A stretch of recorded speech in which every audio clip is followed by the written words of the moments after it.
முகம்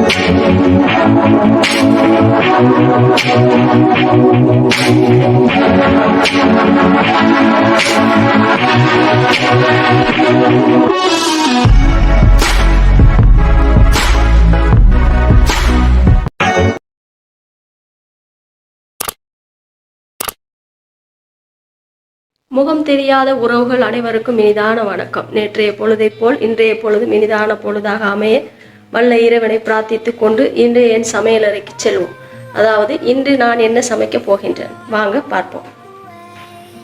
மீன் கட்லெட் ஒன்று செய்து காட்ட போகிறோம். அதாவது நல்ல மீன், ருசி கூடிய மீன் ஒன்று வச்சு கட்லெட் செய்து காட்ட போகிறேன். அதற்கு அவசியமான பொருட்கள்: முதலாவது மீன் 150 கிராம் எடுத்திருக்கேன். அவசியமான பொருட்களில் உருளைக்கிழங்கு அவித்து நல்லா கையால் நல்லா மசித்து வச்சிருக்கேன் 400 கிராம்.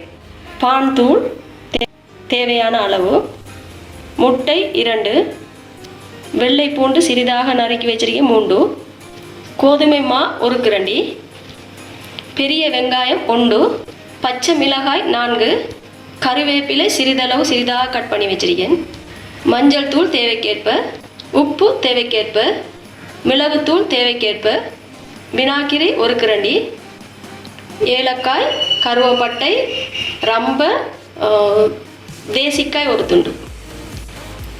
பொரிக்கிறதுக்கு எண்ணெய். இப்போ முதலாவது என்ன செய்ய போகிறோம், இந்த மீனை வந்து தேவையான பொருட்கள் போட்டு அவித்தெடுக்க போகிறோம்.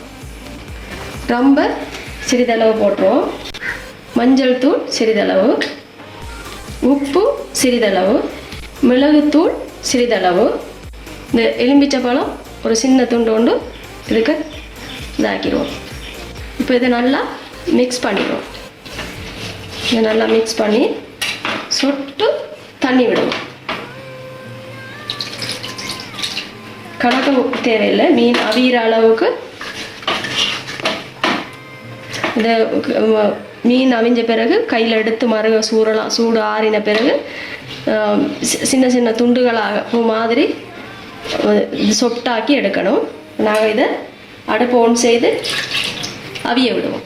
அடுப்பு ஆன் செய்துட்டு இப்போ இதுக்கு தூக்கி வைப்போம். இது அவிய வரைக்கும் வெயிட் பண்ணுவோம். இப்போ மீன் வந்து நல்லா அவிஞ்சிடுது. இப்போ நாங்கள் இதை அடுப்பு ஆஃப் செய்து போட்டு இதை ஆற வச்சு சின்னதாக, அப்போ ஏற்கனவே நல்லா நவிச்சு தான் இருக்கேன், இன்னும் கொஞ்சம் மசித்து எடுப்போம். இதை இந்த மாதிரி மீனை வந்து வடிவாக சொப்டாக எடுத்துக்கொள்ளணும், பூ மாதிரி.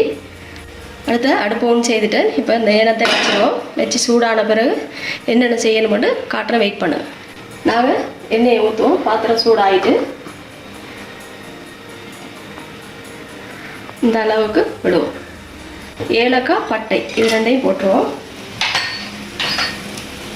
அடுத்தது வெள்ளை பூண்டு, இதை இது கூட போடுறோம். வெள்ளை பூண்டு எல்லாமே ஒரே அளவில் கட் பண்ணியிருக்கேன். இது நல்லா பொன்னிறமாக பொரியணும். அது பொரிஞ்சு அதோடய சேர்த்து இந்த வெங்காயத்தையும் போட்டுறணும்.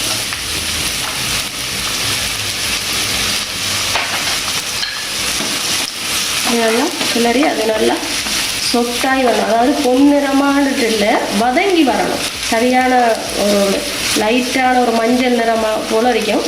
அந்த அளவுக்கு நீங்கள் பார்க்கலாம். ஏலக்காய், கருவேப்பட்டையெல்லாம் கொஞ்சம் பெருசாக போட்டிருக்கேன். ஏன்னா நாம் கையில் பிடிக்கும்போது அதை எடுத்துருவோம். அந்த மணத்துக்காக நான் போடுறேன்.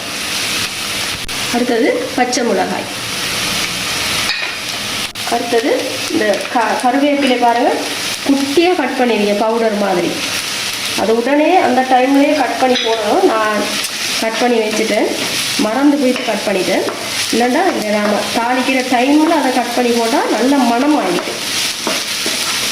மீன் அவிச்சதே சரியான மாதிரி மனம் வித்தியாசமாக இருந்தது. ஏன்னா அதுக்கு ரம்ப, தேசிக்காய் சாறு அதெல்லாம் போட்டதால் நல்லா ஒரு மனம் ஒன்று வந்தது. இதுவும் இந்த பூண்டு, வெள்ளை போன்ற மனமும் நல்லா ஒரு வித்தியாசமாக இருக்குது. சில பேருக்கு அந்த மனம் பிடிக்காது, ஆனால் எனக்கு ரொம்ப பிடிக்கும்.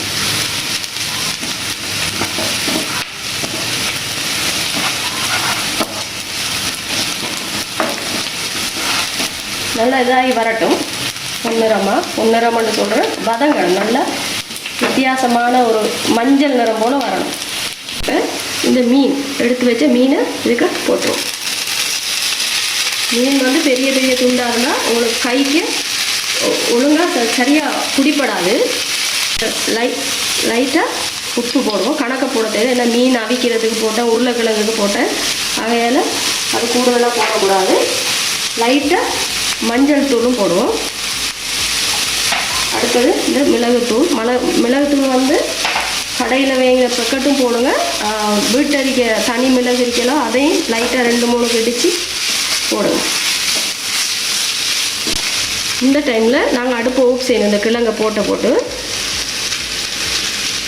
கிழங்கையே நல்லா மை போல் நவிச்சு எடுத்துருக்கேன்.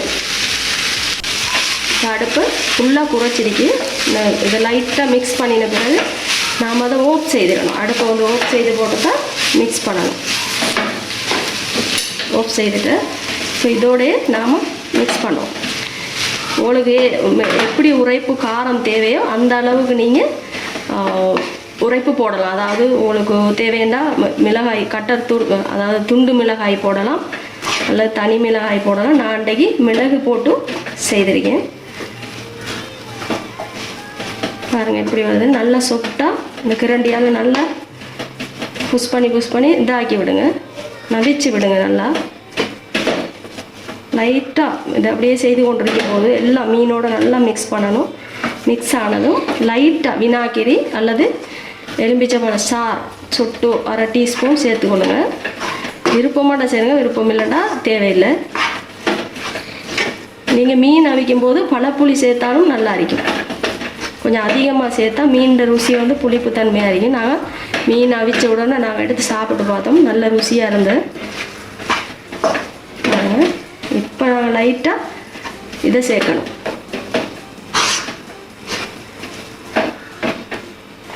வினாக்கிரியை லைட்டாக கொஞ்சமாக கணக்கு தேவையில்லை, 1/2 டீஸ்பூன் மாதிரி போட்டிங்கன்னா போதும். இதுதான் என்னுடைய மீன் கட்லெட், ஃபிஷ் கட்லெட். பாருங்கள் எப்படி செய்கிறேன்ட்டு. இப்போ இனி சூடாக ஆறினதும் உங்களுக்கு காட்டுறேன். வெயிட். இப்போ நாங்கள் இதை வந்து வடிவாக எடுத்து வச்சுருக்கேன் பாருங்கள், ஆற விட. அடுத்து நம்ம என்ன செய்ய போகிறோம், அதை கட்லெட் பிடிச்சி போட்டு இந்த முட்டைக்கே போடணும்.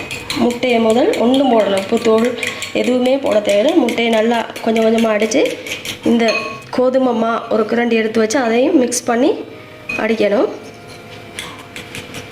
கொஞ்சம் நேரம் அடித்து எடுப்போம். இது ஒரு அளவான சைஸில் கட்லெட் எந்த அளவு இருக்கும், இந்த அளவு இருக்கும். இந்த மாதிரி சைஸில் நாங்கள் போலே இப்படி ஒத்த கையால் இப்படி செய்து மறுக இந்த கையால் இப்படி அழகாக இப்படி எடுங்க. இந்த பாருங்கள் ஒரே அளவில் இறக்கி இந்த மாதிரி எடுத்து வச்சுக்கொள்வோம்.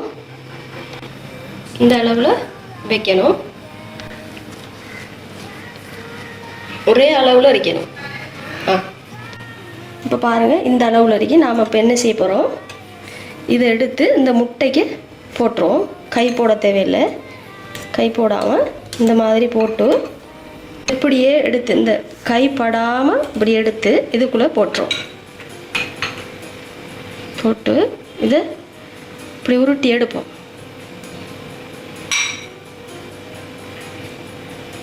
இதையும் இப்படி போட்டுருவோம். போட்டு இப்போ இது நாங்கள் இப்போ கையால் எடுப்போம். எடுத்து கையால் நல்லா மறுக அந்த பவுடரெல்லாம் நல்லா உள்ளுக்கு நல்லா ஒட்டி பிடிக்கிறதுக்கு இப்படி செய்திருவோம். செய்து எடுத்துகிட்டு மறுக இப்படி வச்சுருவோம். இன்னும் ஒன்று எடுத்து இப்போ இதை செய்து வச்சிருக்கோம். இதையும் இதுக்குள்ளே போட்டுருவோம்.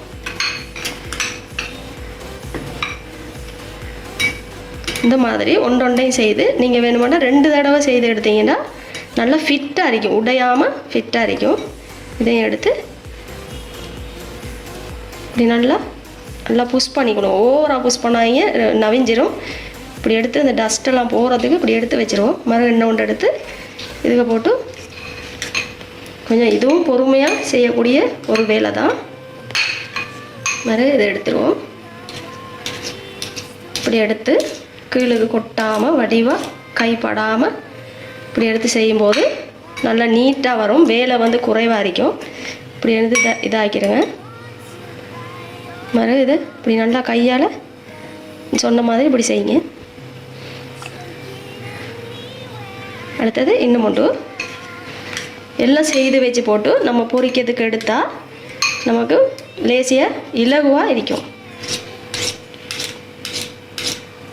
எடுத்து இதுக்கு போட்டுருவோம். பாருங்க, இப்போ பாருங்கள் 10 இதையும் வடிவாக செய்து வச்சுருக்கேன். ஆனால் இன்னொரு தடவை மறுக நாம் இது முட்டைக்கே போட போகிறோம்.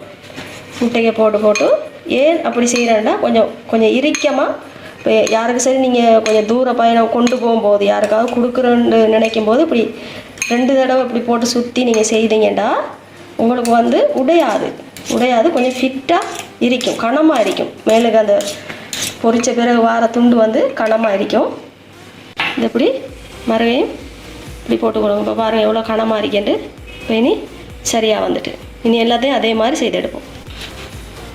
இப்போ நாங்கள் பாருங்கள் எப்படி வடிவாக செய்து வச்சுருக்கேன்னு. அடுப்பு ஒன்று செய்து இந்த எண்ணெத்தை வச்சுருக்கேன். இது சூடானதும் நாங்கள் எண்ணெய் ஊற்றுவோம். நல்லா சூடாகிட்டு இந்த அளவு நான் மரக்கறி எண்ணெய் எடுத்திருக்கேன், ஊற்றிடுவோம். இப்போ எண்ணெய் வந்து சூடாகிட்டு இப்போ இந்த மாதிரி கிரண்டி ஒன்று பாவிங்க, கை பாவிக்காமல் கிரண்டி ஒன்றில் எடுத்து இப்படி சைடில் இப்படி போடுங்க. அப்படி போடும்போது உங்களுக்கு லேசியாக இருக்கும்.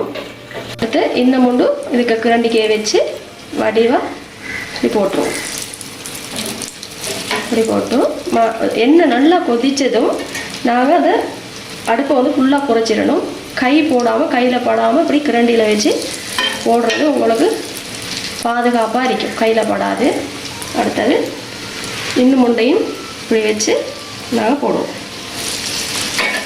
எண்ணெயை இதுக்கு மேலே விடுவோம். ஒரு சின்ன கரண்டி ஒன்று வச்சு கொடுங்க. இந்த மாதிரி போடுங்க. பாருங்கள் எப்படி வருதுண்டு. கொஞ்சம் நேரம் வச்சிருக்கணும். அதுக்கு பிறகு மற்ற பக்கம் இப்படி பிரட்டி விடுவோம். அங்கால பக்கம் கிருகுவோம். மெதுவாக ஒவ்வொன்றையும் கிறுக்கி விடுவோம். இதையும் இப்படி பிரட்டணும். இதையும் மற்ற பக்கம் திருப்பி விடணும் மெதுவாக.